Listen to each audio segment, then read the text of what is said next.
What's good, everybody? Sam Boy here. It's All Relative Podcast number 12. Centrism is Dead.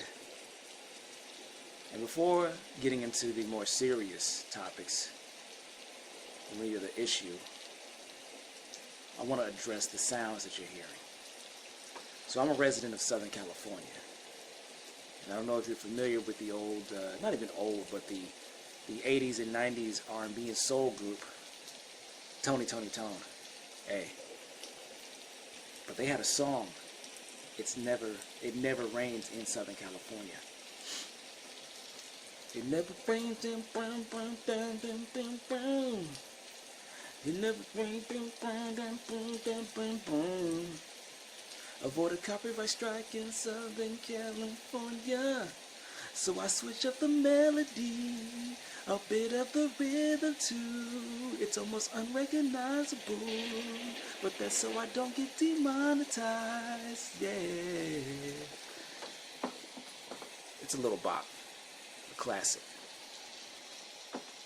and it shares no relation to the 1973 single of the same name by Albert Hammond, which is a much more melancholic reflection on the pipe dream that's sold to Americans, the American dream, via Hollywood, through celebrity and being the center of attention and all the trappings that come with, the life in Hollywood, the celebrity life.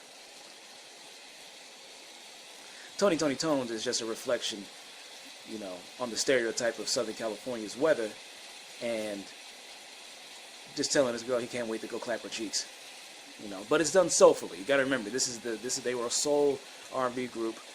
This is before the union between hardcore rappers and R&B singers was, as inseparable as it is now. But in any case, this was supposed to be, this is the gloomier, part of the year in this part of the world. And being a resident of Southern California, I know how desperately year after year we're always in need of rain. And I wanted to record this podcast episode in the rain, like sitting in my car or something, or at least just chilling in the crib with the rain playing in the background.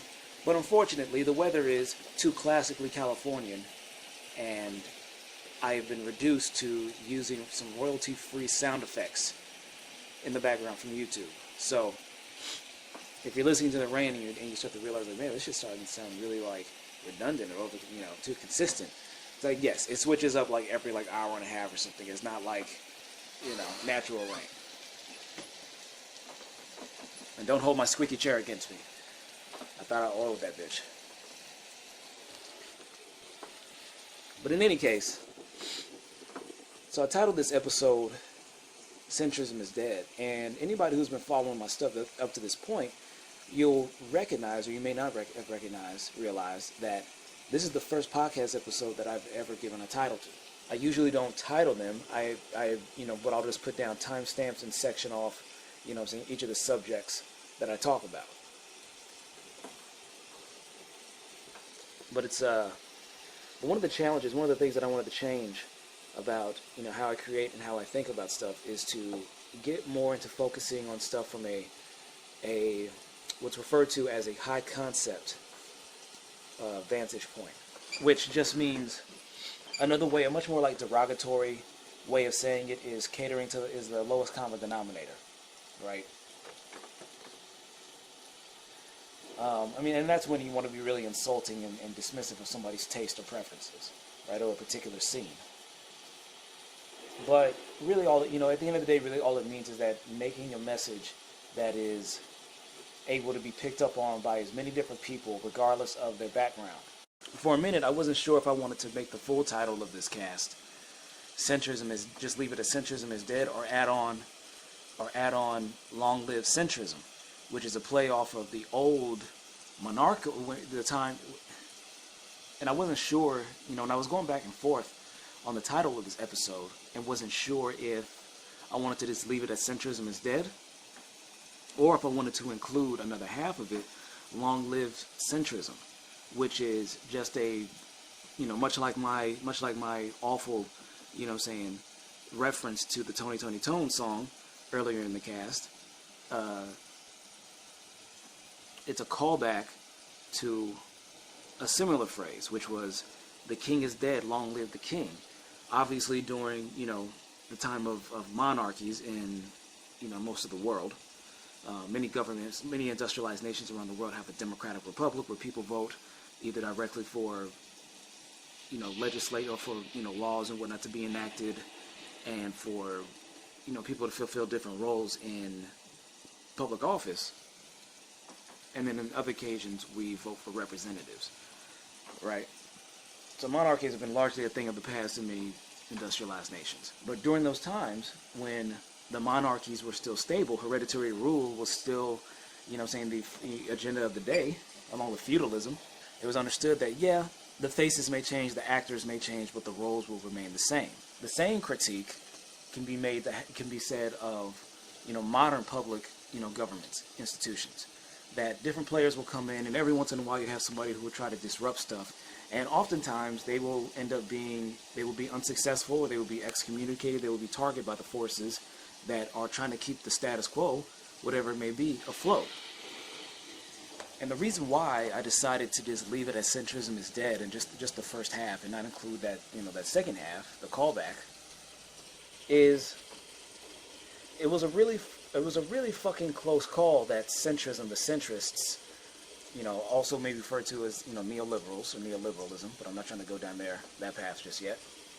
They barely were able to secure, amongst other things, the presidency and vice presidency and some other key roles, as a result of that. And Biden, to his credit, has made, wasted no time in trying to get the country stabilized, trying to be a proper, leader and manager of our system. Now, of course, the obvious concern, if he would have lost, was the continued erosion and destruction of our system, the institutions, putting in people into these lifetime appointments that will be able to, continue on that legacy, continue on that ideology in many other respects that will have a damaging effect on people's lives, right? And in many respects, you could also say, we should say that it wasn't so much that the Democrats, the liberals, the left-wing establishment won the election. Donald Trump and the fascists overplayed their hand, and he was just too incompetent and a little too sloppy in his execution, along with his followers, that jeopardized this. That jeopardized their ability to straight up do a fascist takeover. And this isn't even speaking of the January 6th incident of the MAGA and QAnon and the Proud Boys and the Boogaloo Boys and former law enforcement officers, raiding the Capitol. It's everything that he's done up to that point and signaled to us, from his election, onward, or at least announcing his presidency. Those who were really paying attention and taking him seriously, because we're going to have another set of midterms in 1 year. A year and some change, like a year and a half. And then the next general elections are in 2024. Now, of course, we're not going to expect like Biden to run again. And Nancy Pelosi has already announced that this will be her last term as Speaker of the House. So there is a potential for changing of the guard. However, as typical as it is, a lot of liberals, a lot of centrists,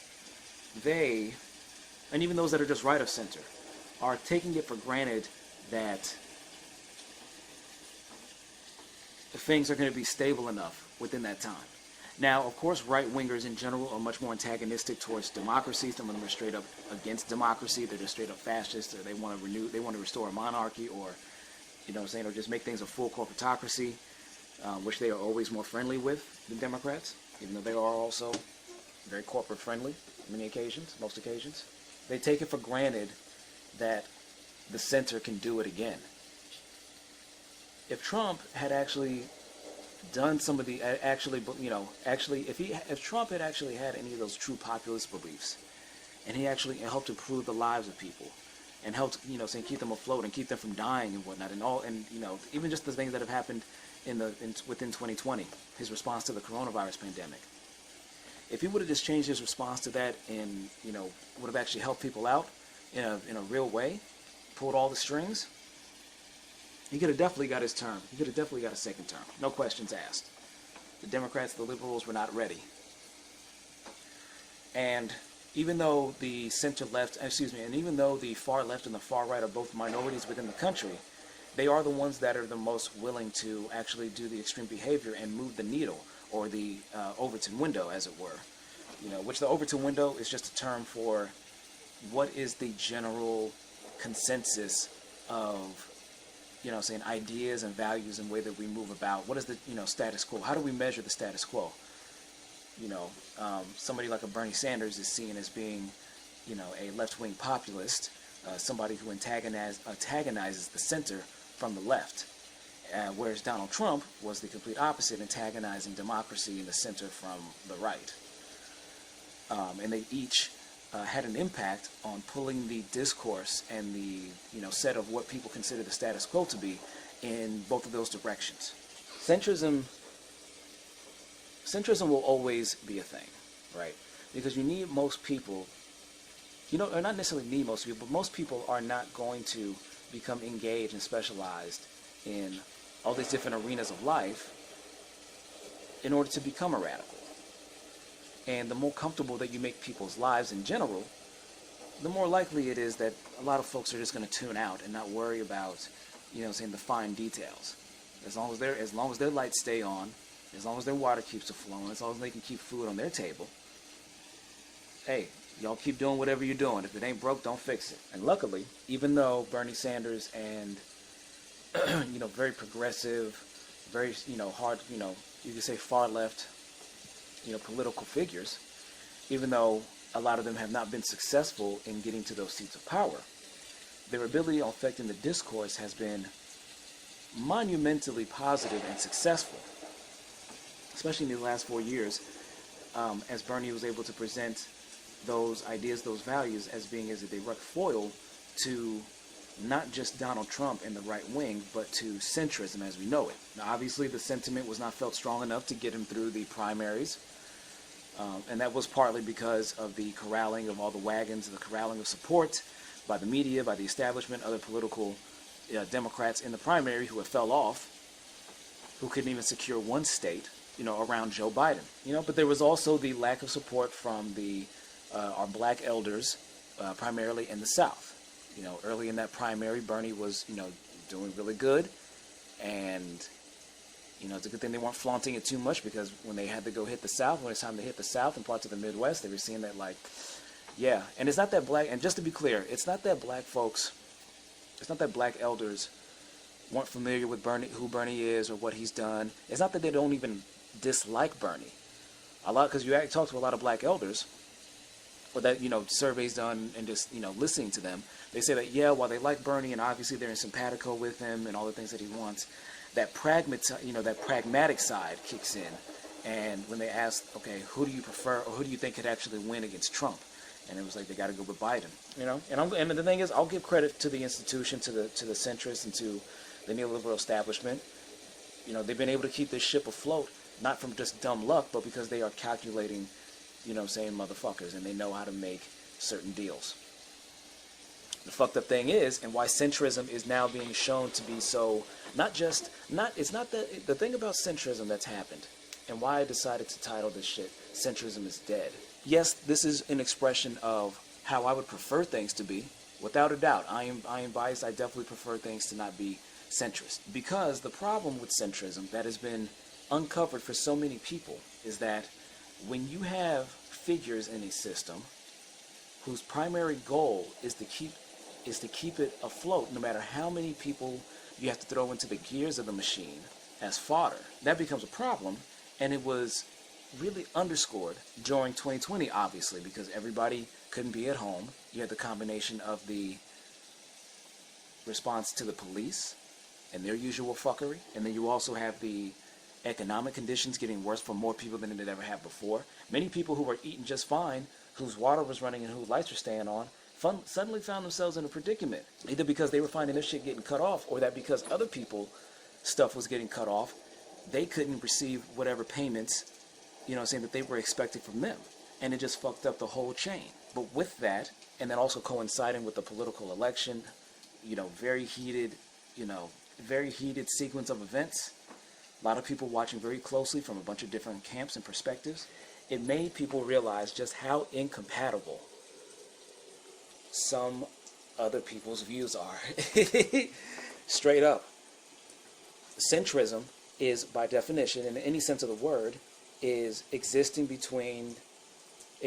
at the supposed equal point, or equidistant between all of the main sets of value systems, right? So a centrist, in today's terms, right, will be somebody who thinks that, I think there's points that are made to be had from kind of Bernie Democrats, and that there's also points to be had from saying Trump supporters, from MAGA. And while I said earlier that yes, that I am anti-center, that I am very anti a very specific kind of center, because the sense of liberalism and conservatism, that's on a sliding scale. Everybody has different things on which they may be more liberal or conservative on. But what's a little harder to question is stuff where it shouldn't really be up to just any random person's opinion. Whether we're talking about a pandemic, a virus that has killed millions of people around the world and done permanent health damages to hundreds of thousands more, whether it's to addressing climate change and recognizing the impact of human action and human activity in hastening that process of emitting more greenhouse gases and helping create a warmer, global temperature for the Earth, or the depleting of resources. Or actually, I shouldn't even say the depletion of resources, because it's really just about the distribution of the resources. So before we get down there, as much as I want the current centrism model to be done away with, really at the end of the day, I want my point of view, I want my views to become the new center, right? Because naturally, like most people, I see my point of view as encompassing enough of the I see my shit as being fair and balanced. Now, I am somebody that actually, likes to, very pro-science. I'm somebody that's very much about, you should be able to critique, figures of authority, but that some people actually just do have expertise and an understanding of internal systems that can't be replaced or can't just be, transferred to somebody else on a moment's notice. Experience and skill, and to a certain degree, intuition, is very important. If centrism is not dead, it's in deep, deep shit. Because its cover has been completely blown. And while they did, at least in the United States and a few other places, they have been able to, have their institutions be autonomous enough so that way they're able to resist some of the influence of those whom are trying to take it down, those who are trying to disrupt it, whether they're from the left or the right. Right? Like the machine, the status quo, it's been the status quo for a while because it has been able to stave off attacks from its opponents. If it wasn't successful, if it wasn't efficient and effective, then it would have fell much longer ago. But when you look out at the world, and you just even look at, smaller segments around the countries, in different countries, you realize that in spite of that statement I just made about the center being able to hold it together, there's a resurgence of systems like communism and fascism, which have both shown themselves to be inadequate in, first of all, addressing the issues, the concerns of those who were championing it. It was only just putting a handful of people in power and giving them all the spoils of it. And before anybody comes in, lefties that want to say, you're not talking about real communism, suck a dick. Because at any point, it's some of that shit is a little too fantasy land. You're not going to have people that just magically are incentivized, by ideology alone to go along with that system. And even then, for those who truly believe that they want to dismiss hierarchy is inevitable. It's just a matter of, which hierarchies are being reinforced and which ones are being challenged. But before we get down there, I know I've said that like 3 or 4 times now. all I do is just ramble and just say, yeah, but before we get into this other deeper thing, let me dive deeper into this other deeper thing. Yeah, if centrism isn't dead, then it's in trouble, because systems that have been shown themselves to fail or to lead to very negative, destructive results, like communism and fascism, is that people are looking for other solutions, period, even if it's something that has so much negative baggage with it. There was an incident that happened that I'm going to talk a little bit more later on the IG Live, but there's a country in South Asia that's known as Myanmar. It's a country with a very, a long struggle for democracy, for independence, for stability, and it has had another blow, a serious blow dealt to it in terms of maintaining all those things, but especially democracy. There's some details that are still coming out about it, but long story short, what's basically happened is a successful attempt of the failure, which was represented on January 6th in the U.S. at the Capitol. You had a fascist leader, a right-wing extremist leader, Donald Trump, who had been whipping up his, he came into the game tapping into that very, xenophobic, very bigoted, very patriarchal, and, very pro-capitalist, just crony capitalist right in your face agenda, and he was always stoking those flames. He was always playing into that, and he played the hits all during his tenure up until the very last days, literally, which culminated in all the different factions of people who would have supported him, storming the Capitol. And there's even, there's plenty more details coming out and indictments and, testimony from different people and saying that, no, I was directly influenced by Trump or from Ted Cruz or from, Senator Hawley or, these other proto-fascists in Congress. And of course, some of the details that we learned was the hesitancy on deploying and being prepared enough troops, enough personnel to effectively secure the Capitol.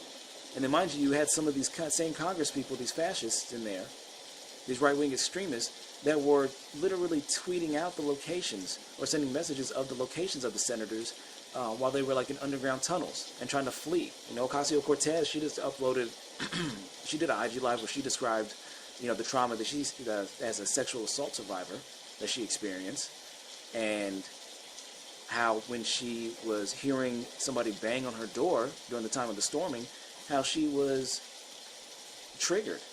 That trauma had been reignited, and she felt as if she was going to be killed.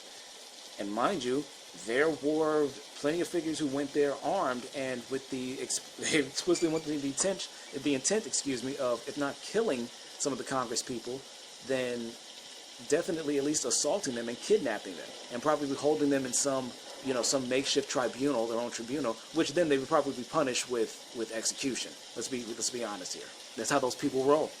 But the thing is that just like the presidential race, just like the election, it was way too close. It should not have been that close. Democrats lost they lost seats in the House that they weren't supposed to. They barely secured the Senate. And then of course we had to get those 2 runoff seats in Georgia and pull both of those off. And now you see Joe Biden, twisting their words, saying that if you do this, we're going to give y'all $2,000 checks, and pulling the old switcheroo and saying, we're going to give y'all $1,400 checks, which, should be seen as an addition to the additional $600 that Trump sent, the second round of $600 that Trump sent near the end of his tenure. I don't know how many millions of people still never even got their first payment. I know I've been waiting on my second payment, so I haven't got the second payment of $600 fucking dollars, I've been back to work since August, so I mean, it doesn't really make a difference right now, but typical switcheroo bullshit. But in any case, centrism is in deep, deep, deep trouble. The facade of it being a stabilizing force has been disrupted because it allowed itself to be nearly overrun by a fascist right-wing extremist takeover. And not even the most competent, and not even a competent arrangement, not even the most skillful individuals. Imagine if Trump had the temperament, the cultural sense. Imagine if Trump, basically put it like this, what if Trump had the same composure as Obama? in that he was restrained. He didn't have these, these outlandish, tweetathons that he would go on, that he wasn't outright stifling extremism out in the open amongst his followers. Imagine if he could actually kept his shit together. Can you fucking imagine how much more effective, how much more damage he would have done? Because mind you, even disregarding 2020, throughout his whole tenure, so many other people died than had to. Whether it was migrants that died, from various causes, either not getting medical aid, not getting medical attention, not having access to, to medicines and inoculations. Think about the assassinations that he's had of leaders, in other parts of the country, antagonizing shit, even though he's supposedly, supposed to get credit for not, putting us into any extra additional wars, to the fact that he's inspired extremism, far-right extremism, and they're the ones whom, even according to the military, even according to intelligence agencies, even according to, local, different factions of law enforcement, that there is a deep problem of infiltration of white nationalists, white supremacists, and far-right extremists, and anti-government militia-type figures in all of those fields. And that they are overwhelmingly, they pose the greatest threat to democracy and to the general safety of others in every community in the United States. Centrism, which likes to posture as being the common sense idealism, but with pragmatism, that looks at the arguments that conservatism brings and liberalism, and just defaults and says, okay, we need to meet in the middle, as if it's a virtue in and of itself. I don't know about you, I am not trying to negotiate or compromise with fascists or white supremacists. I'm not trying to have a quote-unquote rational argument with somebody who is arguing that I am inherently less human than they are, or that because somebody is LGBT making the same argument, or even towards women. I'm not with that. Stifling a woman's rights to reproductive services and items that she may need, or even just talking about the white Christian supremacy. White evangelicals are also having their mask, torn off, revealing themselves to be just being more of the mystical arm, the place where one's mysticism and superstitions are funneled behind this, alliance with Christianity, and at the end of the day, just being one of the many factions of white supremacy, white nationalism, of fascism. Over 400,000 people dead. I think it's almost like 450,000 from COVID-19. When Biden got into office, he said that he'd had to start from scratch with a COVID-19 response because there was literally nothing there. The thing is about Trump is that his whole shtick was playing as if he doesn't listen to scientists, that he doesn't respect researchers or any type of authority. That's just part of his front. He just uses that against people that he doesn't like, because when he did an interview with Bob Woodward, right around the time when he was first warned, a few months after he was first warned of coronavirus in like November, December of 2019, right? Because that's when it first started becoming an issue in China, and then the word got out eventually. Even though they tried to drag their feet in letting other people know, letting other nations and leaders know. But Trump knew by January, February, definitely before March, by the time the first lockdowns were announced. And in the interview with Bob Woodward, the legendary journalist who wrote about, who helped write about Watergate, right? The interview came out, and you saw Trump unusually clear and coherent and having a really productive exchange with Bob Woodward, in which he acknowledged that he knew how damaging COVID-19 was going to be. He even at his rallies, he would say, oh yeah, we're going to lose maybe 250,000 people. Well, guess what? You far and away exceeded that shitty, low-level set of expectations. Almost 500,000 dead, and now the people who actually want to try to mitigate the damage of the system are having to start from scratch. I do not want to compromise with these kind of people. When I talked about the center as I envision it. I guess you could look at it like this. If communists are to the left of me, I want to my right, the most right wing, to be Obama, Kamala Harris type. No, so I'll say this. In defining what my idea of centrism is, in what points of polarity do I see myself in? Well, for one, I don't like to look at things as simply being a dichotomy that you argue from 2 points in an issue and simply meet in the middle there. There may be multiple options available that you're just not entertaining, and which make the initial 2 points that were brought up seem not only futile but backwards. But then also in cases when they say that, oh, left-wingers don't understand the economy, they don't understand economics and human nature. To some degree, I will agree with that.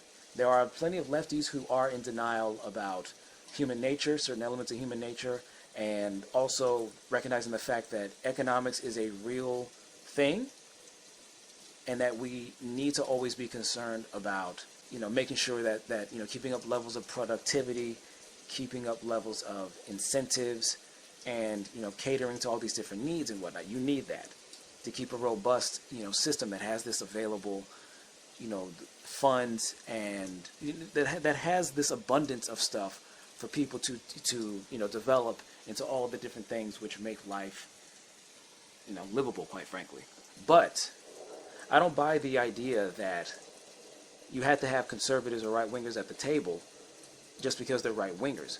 I can understand listening to somebody who's a little bit more conservative in general, but not somebody who is necessarily right-wing. Because to be right-wing is to make yourself completely adversarial to certain elements of, to making yourself adversarial in many respects to democracy, or at least even more so than the democratic establishment is, to making yourself, pitching, or at least portraying yourself as being anti-science, to making yourself being opposed to doing anything on climate change, or just doing the least to try to mitigate it, And then, of course, there's, let's not forget the attempts to steal the election that luckily failed, but only kind of barely failed. Towards the end, it was funny to laugh at all the recount lawsuits and him, Trump and his team taking all those different losses and whatnot. But up to that point, everybody was biting their nails, as they should have been. But I do not see any benefit to negotiating with these people. So when I say centrism is dead, what I mean is the centrism as we know it, centrism that's been portrayed to us, that's been handed to us, but we're being moderate. Because to me, moderate means more of like your temperament. When I think about the stuff that goes on to maintain the status quo, centrism as we know it, there's a lot of fucking death and exploitation and fuckery. I level my criticism towards communism, in not being a consistent mode of production for the things that people, the abundance, of goods and services that people have in their life. It's not good for producing those things. But what communism and socialism are good for, at least in theory, and what their main goal is, I think should be, is about distributing those goods and resources, those services to as many people who need them. That's the opposite problem that capitalism has. Capitalism is great for a mode of production, very efficient, get you a lot of, bang for your dollar, bang for your buck. But then, of course, as we know, the profits, the resources, get funneled up into those who need it the least. Well, everybody here who has helped create the profits through their consumption and through their labor are left, at least in the United States, having to, buy your own health insurance. And also, Obama, the little bit of legislation that he helped, the, long-standing impact that he had, was just making it mandatory or paying a fine, which is supposed to help alleviate the total expense of Medicare in general, incentivizing people to voluntarily get in health insurance, even if they don't necessarily need it at that point in their life. There are some parts of capitalism that need to be gone with. I don't believe that there needs to be for-profit when it comes to, or excuse me, there doesn't need to be profit when you're concerned with health insurance. There will still be a certain level of commodification. There's still going to be a level of, business and corporate, incorporizing. I don't know what word I'm trying to say right now. But there will still be that element. Capitalism is not going to go anywhere because of certain benefits. But certain elements of the shit could definitely be gone away with. Hell, when I think about food, waste, to me, I'm like, if people are saying that, like, oh, well, if we, bring the price of food down and shit, that will disrupt, a lot of people will lose their jobs. Is that, first of all, you can have people around to work in a facility and shit, to move stuff around and to help cater to help people out face to face. That's always going to be necessary, and that's always going to be of value. But you don't need all of these different brokers and all these different middlemen, all these different figures that make money from just essentially just saying, trading one thing, from one end to another. And it's not even always the most effective or efficient, model for bringing those results about.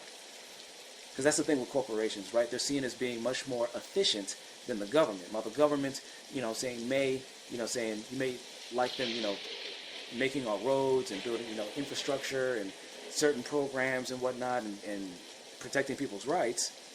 People don't believe that when you federalize something, they're like, oh, you're gonna make everything run like the DMV.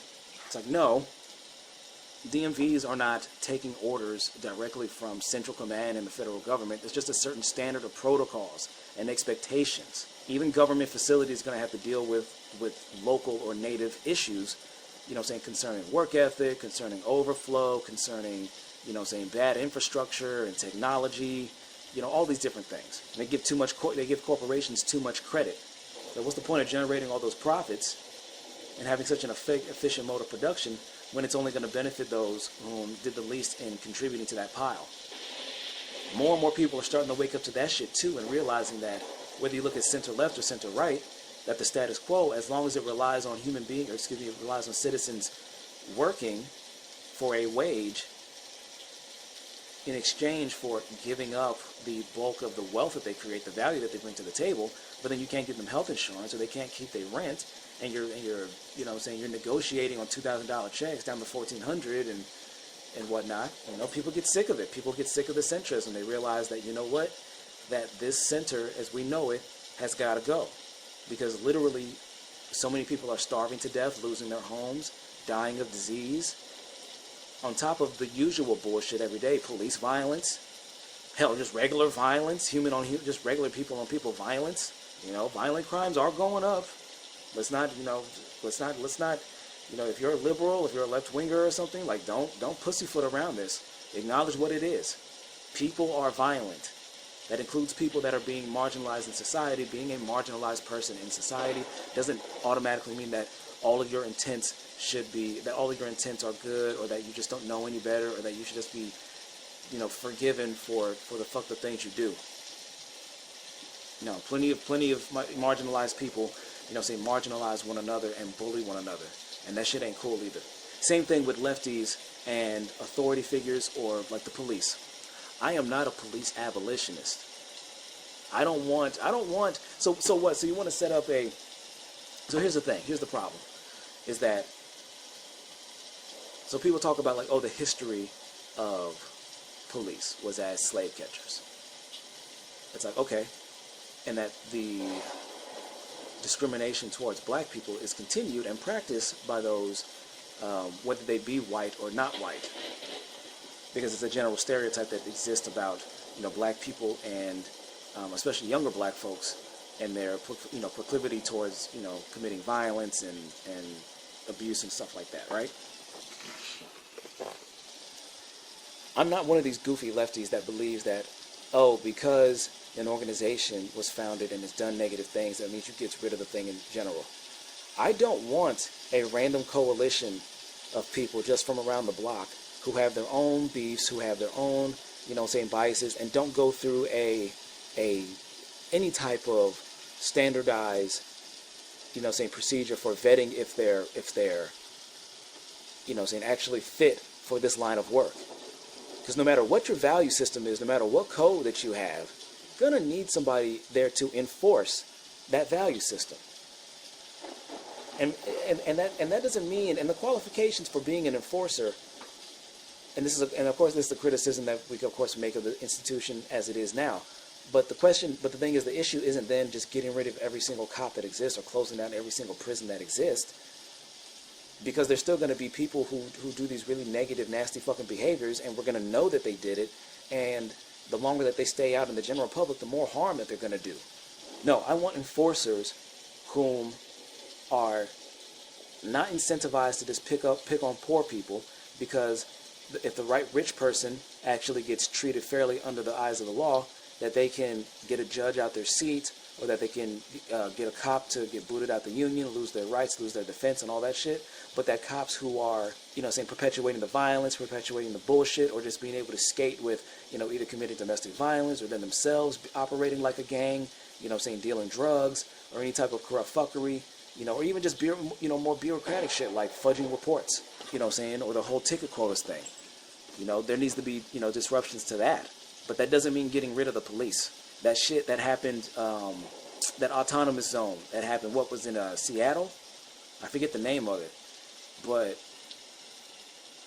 what I recall is at least 2 or 3, and I think black men, were shot. I don't know the circumstances. Apparently there was, at least one allegation that one of the victims was bothering somebody else in the encampment. But it's like, but who decided that person who was the shooter was even somebody that was actually stable enough and qualified to make that decision? How was that decision, made?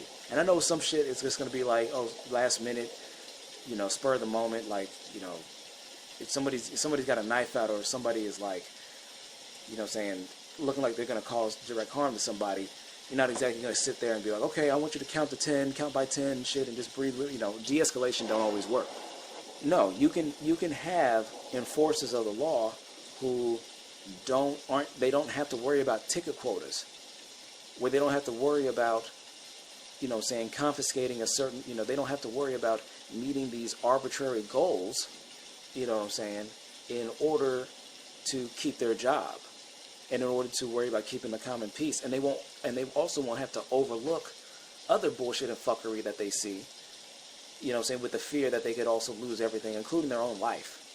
The issue isn't to, get rid of cops, but, as much as some people may hate it may be a dirty word to some people, reform is what's needed in some cases.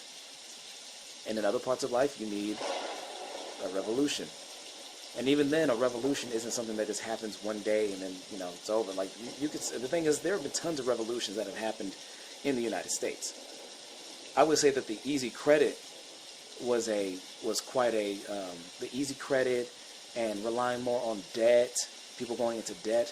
I would say that was kind of a revolution in how people consume and in how regular people engage with the economy and the actions that go into the economy. Businesses have gotten away, and even the government has gotten away without having to raise people's wages to keep up with the cost of living over decades, right? And that's because, for multiple reasons, the United States in general was like the only player in town for decades after the Second World War, because everybody else's infrastructure was decimated or exploited to the point where they were, in many cases, they were starting from zero.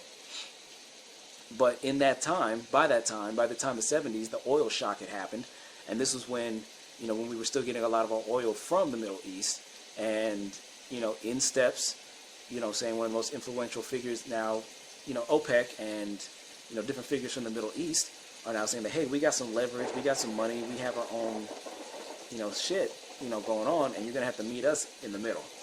And as all these other nations start to get industrialized and modernized, and they're able to compete, and they're able to, offer an alternative to the United States in goods and services that they provide, keeping up this quality of life that Americans know, it was negotiated on the terms of, okay, we're going to give y'all easy credit, we're going to give y'all, now everybody can go, you have to go into debt, and use that as leverage. And leveraging debt, in the economy is a hallmark of capitalism, because you have to have some, because that's, you have some, because you have some degree of leverage to use against them, and then, interest. Now, I know capitalism specifically is about people whom, they already have an abundance of wealth, and they own the land, the resources, and, it's about private interests, influencing every other domain of life. But any type of way in which you come up financially, and I think I'll just refer to it as that, any way in which you try to come up financially, if you give somebody one and then you expect two in return, Okay, that's whatever you want to call it. That's a come up. And I have to say that morally, I am not against debt from a moral perspective. But when you look at the fact that the production of labor, people have been working harder than ever before. Productivity has gone up in this country over decades, and yet the cost of living has not kept up with it. If the cost of living had actually kept up with living expenses and the quality of life that Americans expect, it would be between, I think, $22 and $25 an hour, or maybe even higher, right? And that's federal. That's not considering, if you're somebody like me who lives in Southern California, you live near major cities, that might be closer to like where it's already, the cost of living is already much higher than average.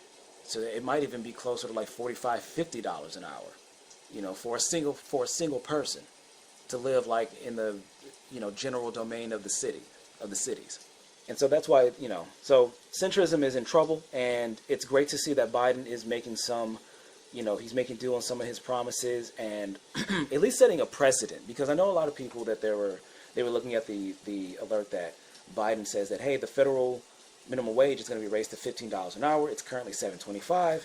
And given the information that I just told you about what the, productivity and the cost of living and what the minimum wage would be if it actually kept up with that, that still sounds abysmal. However, that sets a precedent that we're changing things at this level, and so other places need to follow suit. And trust that there are plenty of industrialists and people who run corporations and CEOs and shit that will leap at the opportunity to raise that, because that will make them more competitive. People will be incentivized to come and work for their company. Now that's not all, and I won't even say most, but there will be some that willfully say, hey, we're seeing the federal leader, we're seeing the leader of the United States do this, and we're going to do this as well, and there will be a precedent established for that. So it's like, I'm not mad at that at all. And it's not like the groundswell, it's not like the grassroots activism and people talking about this at their jobs and whatnot is going to slow down. It's only going to be encouraged, because now you have the leader of the damn country showing flexibility on this issue that you never would have anticipated before. But again, just to stick with this topic, I do not want to negotiate with people who are still trying to argue over $15 minimum wage, when you all know, when y'all should know by now, because I just said it, and then also you should do your own homework. But it's easy, it's been verified so many times. Any of you, if you are making less than $22 to $25 an hour, whatever your job is, wherever you're at, you're being fucked. Okay? We've been fucked. Your parents are probably getting fucked. Okay, they've been fucked. Actually, they've undeniably have been fucked. And it's not a matter of you being privileged or you being too demanding or any of that. And don't let anybody put you down for expecting more from the system in which you're forced to participate. And when somebody wants to look you in the eye and tell you shit like, oh, it's going to cause a loss in jobs, it's going to cause a, this and that, the question you have to ask is, according to who? According to what? I just seen a report, something on, I think Fox News, of course, where they were scaremongering about Biden raising the minimum wage, the federal minimum wage, to $15, and saying that, 1.3 million jobs are going to be lost, while 17 million people will get a raise. And it's like, while 1.3 people losing their jobs is nothing to wave away, I have to ask, what kinds of jobs were they in the first place? Because if 17 million people could benefit from having their wage raised to not even half what the cost of living truly is, if their job would be jeopardized by something that affects over 17 million people in exchange for, less than a tenth of them losing their jobs, I have to wonder, were their jobs involved in the continued exploitation and suppression of those people who are already suffering? Or at the very least, they were impeding the forces who were trying to make the quality of life better? Whether they were politicians or business leaders or activists? These are the questions you have to ask when people fearmonger about these basic quality of life things. It's like who's benefiting from keeping things the way that they are? And then also, it may not even always be a strict ideological adherence, but a dog whistle that's used to show that, hey, some people, if we do things like raise the minimum wage or give Medicare for all, or even a public option for health insurance, or even better yet, school debt relief, student debt relief. There are arguments from people, not just right-wing people, but from liberal people, left-wing people, moderates, centrists, who are saying, they're like, well, no, I had to pay off my debt and whatnot, so why should they get a free pass on that? It's like, along with racism and bigotry, one of the other founding, elements of U.S. culture is selfishness. It's the ego. It's about me, my own self-interest, and not getting mad at any of the suffering that is experienced by others, but only the inconvenience of you having to take notice of it, or having to pass by it, having to make eye contact with those whom you deem as undeserving, of having a chance to live a better quality of life without that anxiousness, without that, along with the understanding that you aren't even being rewarded for the same work that other people were able to skate by on and got many more privileges and many more, handouts given to them for less work, for less specialization, for less expertise, less experience. Girl, why do you deserve this? I lived off of blah, blah, blah, blah, blah. You just got to learn to make do with that. Fuck you. No, I don't. I shouldn't have to. Yeah, I'm going to be pragmatic, but that doesn't mean I should stop dreaming for more. That doesn't mean that to be pragmatic and idealistic isn't to be pragmatic and an idealist, to hold your ideals in the same hand, not in separate hands, but in the same hand as you hold pragmatism. It's not fantasy land. It's not a cop-out at all. But at the same time, it does not mean compromising with those who take every single opportunity to erode the system itself, because you don't want to help benefit a few regular people whom see the potential for a better quality of life for most folks. I do not want to negotiate with right-wing extremists. I don't want to meet white supremacists in the middle. I don't want to meet climate change deniers. I don't want to meet virus skeptics. I don't want to meet, people who are anti-LGBT. I don't want to meet people who want to force everyone to follow white Christian moral values. I don't want to negotiate with people who never met a war that they didn't like. And if in any way we can make those ideas and make those people seem less legitimate and get them disqualified from participating in this system, including social media. Because social media has without a doubt been the greatest proliferation of a whole slew of ideas from all across the spectrum, right? Culturally, socially, politically. But one of the bases of strong support has been this white supremacist, this far white extremist shit, right? Fascism. And not just in the United States, but around the world, because white supremacy and Nazism, you could say, is but one interpretation of fascism. Fascism is a much more abstract idea that anybody of any background can adhere to. And often, but not always, is usually centered around the dominance of one particular group, largely based on their race or ethnicity or their perceived national identity. And that things which benefit the group as a whole are more important than individual rights, either of the native group, the quote-unquote native group, or non-native people. And social media, interesting point that the comedian Tim Dillon brings up. While he's definitely to the right of me, he's definitely somebody who, when he's funny, he's funny. And unfortunately, when he tries to talk about shit that actually has, verifiable information or lots of theory and shit to unpack, he can give very enlightened centrist or radical centrist takes on shit. It's like, sorry, Bernie Bros and MAGA are not, the same. Marxist and shit or Antifa are not equally as dangerous or pose the same threat to society or even to the government that militia members and the far right does. But in any case, one of the things that he mentions is him listening to the tech people, right? Listening to these people who work in tech. And coming to the conclusion of realizing that these people are not, they are, in many respects, they are fairly apolitical. They are utopists. They genuinely believe that what they are doing is helping bring society to a better place, and that in the examples of with these technologies, getting as many people to hash out their ideas openly is, that's how they make their money, through ads and, tracking people's data, selling it and whatnot, and targeting ads and suggestions and whatnot. And as a result of putting these profits before everything else, they ignored the calls to put a check on the the resurgence of right-wing extremism, because it's kind of hard when you're a big company trying to grow and you're trying to, show yourself that you can actually be a model for creating revenue, generating revenue, and as a result, you have to you have to work in tandem with all these different forces and meet obligations. Your shareholders have to get their cut, blah, blah, blah, blah, blah, right?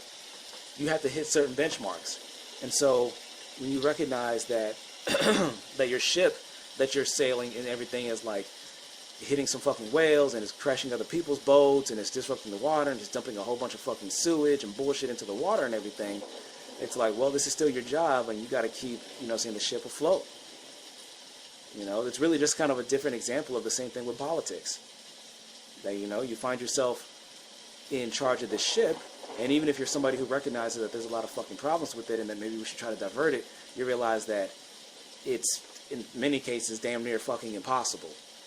Because so many factions, there's so many different factions in this country, and so many of them get to a fever pitch, a point where they are not willing to accept any sort of compromise. They're not willing to accept any sort of diversion from what's going on. Or they want it to be so sharp and disruptive that there will be so much more harm done that they are willing to just put on the laps of others. The thing I liked about what, Tim Dillon's saying that is the next thing we got to worry about, is that people being afraid is that we have a part of society where people are overly political and they make it into every facet of their identity and everything that they talk about. And then other people whom think that politics don't matter and that you can circumvent that what politics helps to do. Because look, here's the thing. I know again that a lot of people, that are left wing and whatnot, don't like the idea of reform. They don't like incrementalism. They think it's inherently a bad word. It's a bad thing. There's always going to be that. And politics and infrastructure and shit, all of these things, they are here inherently for that purpose. Because before, the way that power usually changed hands is you would catch the enemy slipping, you would catch the opposition slipping, and you would just go in and be like, yeah, we run this shit now, try to take it back from us, try to take it from us. And that's how power has largely been, changed hands in many, throughout most of human history. Peaceful transfers of power are still a relatively new and kind of novel thing. Because even then, there's so much violence and force that goes into maintaining, these systems. so you could even make the argument that they're not completely peaceful transitions of power. And I wouldn't be mad at you for that. But politics is explicitly designed to make certain changes over time. And there will be different increments of time. Some stuff can be done in a matter of hours or days. Other stuff it's going to be a multi-years project. It could be a multi-generational type project. But if that's the case, I want to start to wrap this up. If that's the case, then it's like, how do we confront the issue of, and this is something I brought up in one of my other videos, how do we confront the anti? How do we confront the people who are going to continue to be anti-science? What do we do about the QAnoners? In my studying, but when I've looked up stuff about cults and how people get out of cults and what motivates people to get into cults in the first place, right? And this is stuff that has been brought up before, even, again, like that comedian Tim Dillon I mentioned earlier.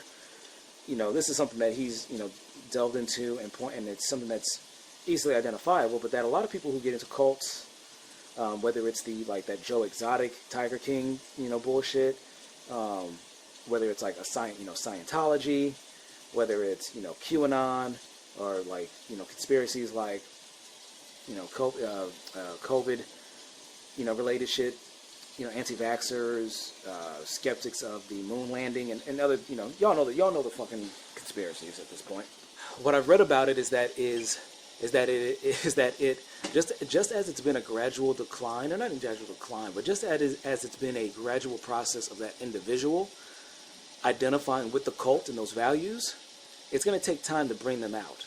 And that because each individual has the different motivations and experiences, it's very slow, very tedious, and you have to have a consistent presence with that, or consistent contact with that individual, which of course is extra difficult because a lot of people, either voluntarily or are forced to cut themselves off from everybody that they've known up to that point of joining these institutions.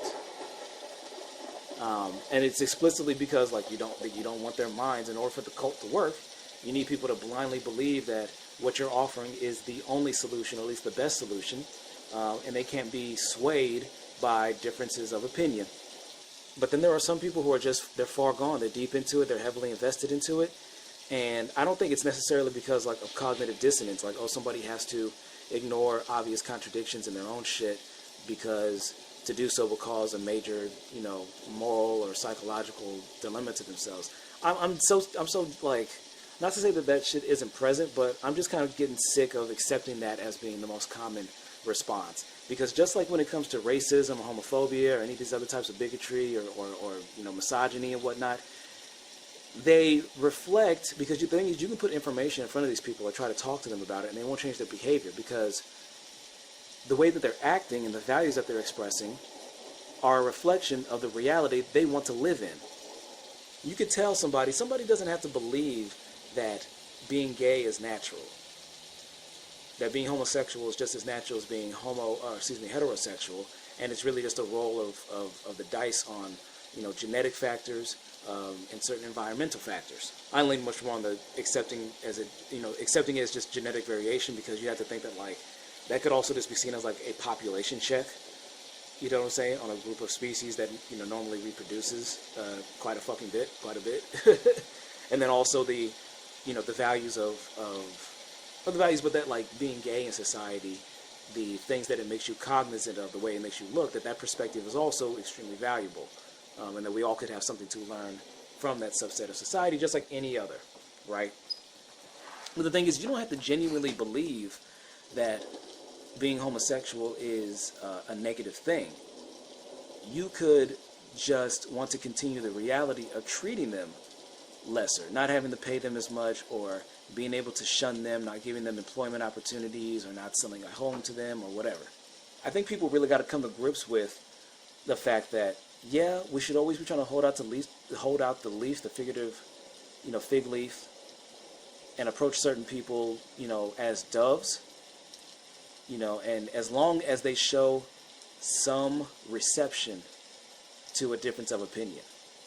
But that when you run into somebody who is clearly operating, they want a different reality to come about. I mean, you meet somebody and you're just like, man, what fucking reality are they living in? They're living in the reality, the theater of their own mind. But guess what? They don't want the theater. They don't want to be the only one in the theater. They want to turn the world into their theater, their personal theater. I go into that topic a little bit more in that video where I discuss the anti, and I recommend that people go check it out. I'm using this little Sony recorder. I haven't used this thing in a while, and usually I just use my microphone or I use my phone to record stuff, but I decided to give this thing a little spin again, see how I like it, and I still love it. So we'll be getting incorporated more in the future. But to kind of finish things up, with all these different examples I've used. Oh, so I guess I didn't finish my point about the extremists, right? But that there are some people who you're going to run into and you're going to realize that they're operating a different reality, and you know what? They're going to have to lose, because we really don't have time.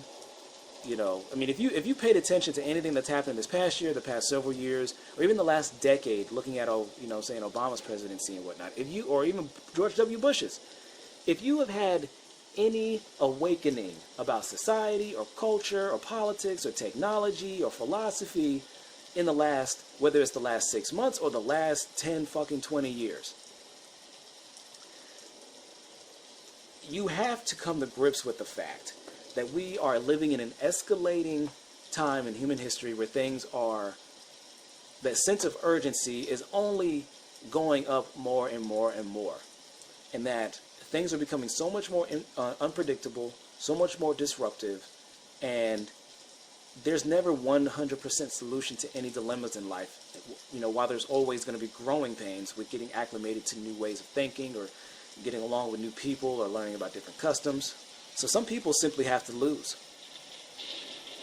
I want people who identify with MAGA, who identify with the far right, even most Republicans in the GOP, even most people who identify as right-wingers in general, I want them to lose legitimacy.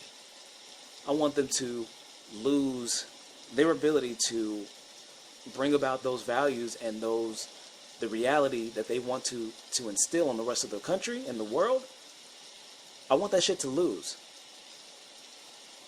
Because my center would allow for them to exist, but just to be delegitimized and not really have any real seats of power or real influence. Ideally, right? Like, that's my ideal center. And then I'm trying to actually show, communists and anarchists to the left that no, you actually need structure. No, hierarchy and capitalism and caring about economics and balancing a budget aren't inherently conservative things or bad things. They're just things that help you be organized and able to compete with other motherfuckers who don't share your exact value system, but can use the same technologies and whatnot. And then to my right, I'll be arguing with, like a Kamala Harris on why she isn't more like Bernie Sanders. That's the dynamic that I would prefer to be working with right now and for the immediate future. But centrism, as we know it, this supposed level-headed appeal to just the generic, demands of the left and the right, no. We have to readjust where we view the center. We have to readjust where we see not just the moral level of compromise that should be accepted, but what is actually practical, what is actually pragmatic for keeping society going. Because, yes, while Democrats and Republicans, institutional figures in any system, whether it's the fucking Communist Party in Vietnam or the socialist parties down in Peru and anybody, it's human to be corruptible or to fall into greed. But when you look at the scales of it, in like the United States and a lot of other westernized nations, and then you look at Democrats versus Republicans, it's without a doubt, no question, that Republicans lie in bed much more sincerely and more deeply with corporations, with businesses, and the elites. Democrats aren't shy in that respect, but let's recognize facts where there are facts, that they don't do it to the same extent, and that there are quite a few of establishment, liberals, left-wingers, neoliberals and whatnot, who genuinely believe in elements of a progressive, agenda, whether it is, securing rights for marginalized peoples, for women, or at least making, people have better options for health care and the jobs that they do and wages, etc., right? But this idea of the center as we know it has to die. It has to. Because the country has already been losing influence domestically and internationally. And some of that is good, but at the same time, just being anti-United States is not inherently a good thing. Just being anti-United States is not inherently a good thing. There are things that the U.S. and other nations that have similar institutions or similar values will fight for with their influence, that other nations who have their own spheres of influence are definitely not trying to champion. But this idea, the centrism is dead. There will always be a center of some kind, but what we have right now is simply unsustainable. And when you think again about this blind appeal to just, let's just meet in the middle of these two ideas, when both regularly accept wanton death, they accept so much death, so much exploitation, so much misery, so much corruption, and then that's still just accepted as being like, as long as you're meeting in the middle of two people who disagree on something, then it's all right. It's like, no, who's disagreeing? Why? What are the benefits of them disagreeing and keeping this ship afloat? Readjust your center and call on others around you to adjust their center. Because as much as we may all want to tune out and ignore all the fine details and shit of actually paying attention to what's going on in our communities and actually checking the people whom are in charge that we vested responsibilities in, I know it's tedious. I know that the whole reason why we vote for representatives or we vote for shit is for people to just, follow their word. But then what do you do when somebody doesn't follow their word? And then you try to call, and then you try to call the supposed enforcers, but they don't go and do it either. You got to pull up yourself. You got to pull up. You got to challenge. You got to be able to recognize when all of the rationalizations, all the philosophy, all the discourse, all the compromise, all the rhetoric, all the, I don't know if I said diplomacy already, but you got to recognize when that shit is futile and it isn't working, and that the person you're talking to, even if they give, lip service to it, their actions and their interests always go against it. And you cannot believe your lying eyes. Because it is very natural to you to look at somebody smiling, to look at somebody, to think about, reflect on somebody who was nice to you and that you have that positive visceral reaction, initial reaction to. But then think about, saying when you walk down your street or when you go to your job or when you interact with people in your communities, and think deeper. Think deeper than just, oh, so-and-so is an asshole, so-and-so is a piece of shit, so-and-so is that. And just think about, people are stressed. People are anxious. People are scared. People are ignorant. Let's just be real. People are ignorant. And there's a lot of negative repercussions that comes from that. They're ignorant of what one another is thinking. They're ignorant of what one another is going through. And we individualize ourselves so much that we think that nobody else would understand us or nobody else would care. It's like, no, nobody else just knows. But you could always click up. But that is something that has been very much destroyed in this country, just like, with labor unions and whatnot. And, I feel this thing about to go on much longer. But this battery is not going to last much longer. But yes, readjust your center. And readjust your center. Really question if you believe, if you think that you actually have to compromise with an opposing opinion, or if there is a better solution that is still within a certain realm.